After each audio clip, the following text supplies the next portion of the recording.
بسم الله والحمد لله والصلاة والسلام على سيد الأنبياء والمرسلين وبعد.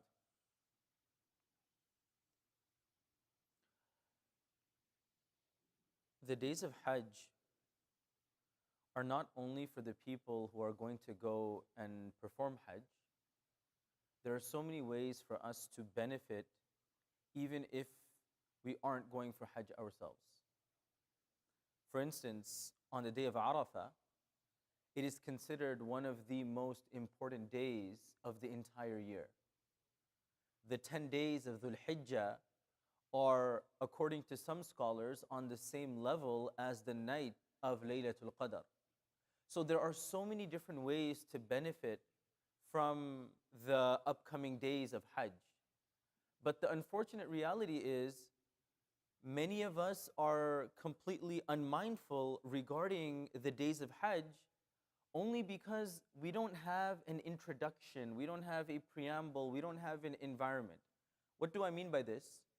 When we talk about Eid al-Fitr, why is it that Eid al-Fitr, in this country at least, is so widely practiced and everybody knows about it?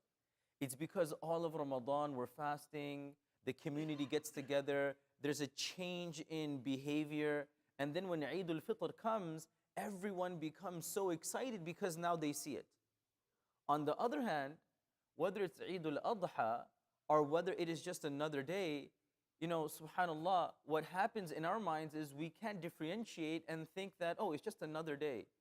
In fact, with many of the conversations I have with people, it's very clear that some people even would tell me that, hey, could you tell me which day is Eid? I'm not sure, is it this day or that day?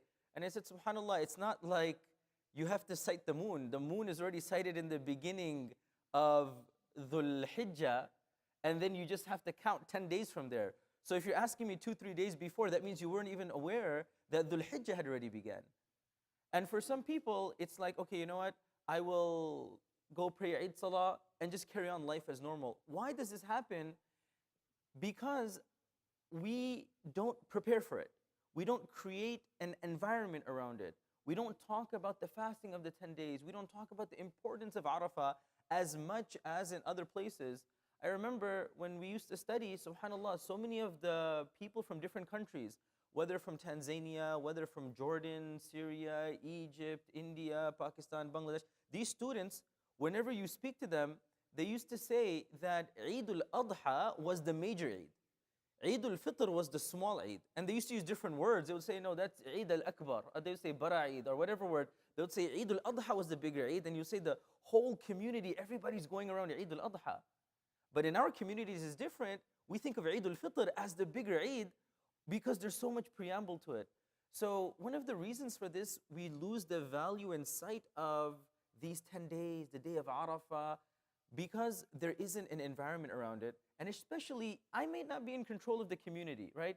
I can't come into the masjid and say, oh, why isn't everyone talking about the 10 days? Why is there no added importance for Arafah? That's not in my hand, that's not in my control. But what is in my control is my family. What is in my control is my family, that I need to educate my family on the importance of fasting during the 10 days, on the importance of remembering the legacy of Ibrahim, on the importance of the day of Arafah, on the day of Eid, the days after Eid, Ayyamut Tashriq. These are very, very special days.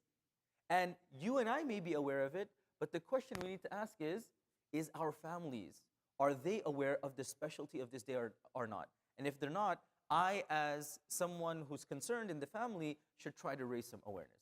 May Allah subhanahu wa ta'ala bless us with the upcoming days of Hajj. These are very blessed days where du'as are accepted, fasting is very rewarding, and we get close to Allah subhanahu wa ta'ala. May these days be blessed as the day of Ramadan, inshallah. Ameen ya Rabbil Alameen. Jazakumullah khairan. Wassalamu alaikum wa rahmatullahi.